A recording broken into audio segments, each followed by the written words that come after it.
ഏവർക്കും എൻ്റെ നമസ്കാരം. ഹരിനാമകീർത്തനം ശ്ലോകം 43. ആദ്യം തന്നെ ശ്ലോകം വായിക്കാം. ഠക്കാമൃദംഗതുടി താളങ്ങൾ കേട്ടനുഭവിക്കാം, അതിന്നിലയിൽ എന്നീടമൂർത്തുമമ. പാർക്കുന്നതല്ല മനം ആളാനബദ്ധകരി, തീൻ കണ്ട പോലെ ഹരിനാരായണായ നമ. ഇതിൻ്റെ അർത്ഥം ഇപ്രകാരമാകുന്നു. ഠക്ക എന്നത് പെരുമ്പറ. ഠക്ക, മൃദംഗം, മദ്ദളം, തുടി, കടുംതുടി ഇങ്ങനെയുള്ള വാദ്യങ്ങൾ ഒരേ സമയം കൊട്ടിഘോഷിച്ച് വായിക്കുകയാണെങ്കിൽ അത് ഒരു ഏകമായൊരു മുഴക്കമുണ്ടാക്കുന്നു. അങ്ങനെയാണ് ഷഠാധാരത്തെ കടന്ന് തൻ്റെ മൂർധാവായ ദ്വാദശാന്തത്തിൽ ശ്വാസത്തെ ഉറപ്പിക്കാൻ മനുഷ്യൻ ശ്രമിക്കുമ്പോൾ ഒരു മുഴക്കം പോലെ നമ്മുടെ കീർത്തനം മനസ്സിൽ കിടക്കുന്നത്.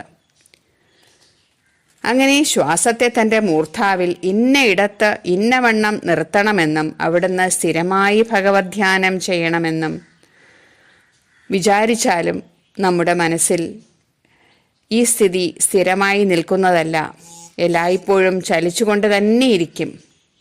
അതിന് എഴുത്തച്ഛൻ ഒരു ഉപമ പറയുന്നുണ്ട്. ആളാന എന്നാൽ കെട്ടുകുറ്റി, അതായത് കെട്ടുകുറ്റിയിൽ കെട്ടിയ ആന